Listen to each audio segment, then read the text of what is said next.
मुख्यमंत्री देवेंद्र फडणवीस आज नाशिकमध्ये टाकळीतील नागरिक उभारल्या जाणाऱ्या मलिनीकरणाला विरोध करत मुख्यमंत्र्यांनी घेराव घालण्याच्या तयारीत।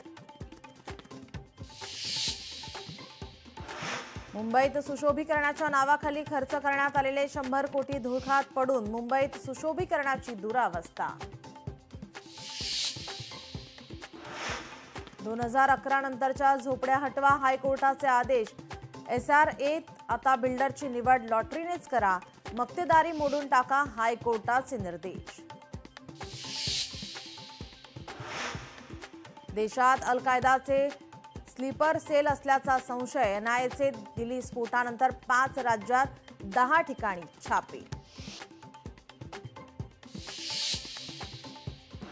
काँग्रेसमध्ये आज बैठकांचा जोर, प्रदेशाध्यक्ष हर्षवर्धन सपकाळ यांच्या उपस्थितीमध्ये आज ठाणे, कल्याण, डोंबिवलीची आढावा बैठक। शिंदेंच्या शिवसेनेत आगामी निवडणुकांसाठी बैठकांचा सिलसिला, मुंबईतील मुख्य नेते, उपनेते, पदाधिकाऱ्यांची आज बैठक। स्थानिक स्वराज्य संस्थांच्या निवडणुकीत पिपाणी हे चिन्ह वगळलं, तुतारी वाजवणाऱ्या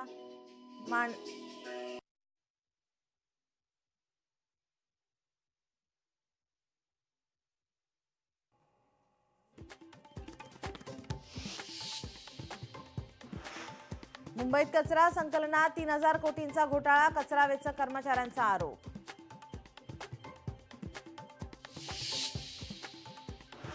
परिवहन मंत्री प्रताप सरनाईक यांनी कचरा संकलन करणाऱ्या गाड्यांच्या विरोधातील लोकशाहीच्या बातमीची घेतली दखल, सरनाईकांनी या गाड्यांवर कारवाई करण्याचे दिले निर्देश।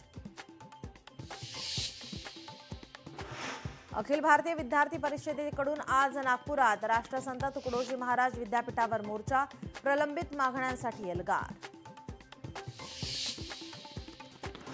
2005 साली केलेल्या हिंसाचार प्रकरणातून खासदार रवींद्र वायकर आणि तत्कालीन अविभाज्य शिवसेनेच्या 28 कार्यकर्त्यांची पुराव्याअभावी सुटका। राष्ट्रीय स्वयंसेवक संघाच्या शस्त्रपूजनात AK-47 आणि हँड ग्रेनेड असतात, सुजात आंबेडकर यांचा मोठा दावा, तर बाबासाहेब आंबेडकर संघाच्या कार्यालयात गेल्याचे पुरावे द्या, सुजात आंबेडकरांचं नवनाथ बन यांना आव्हान।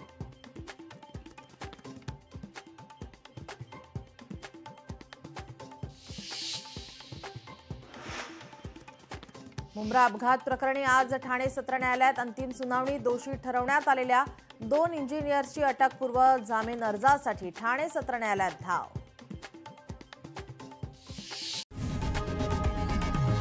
लोकशाही मराठी ऐका, पहा, जागरूक रहा।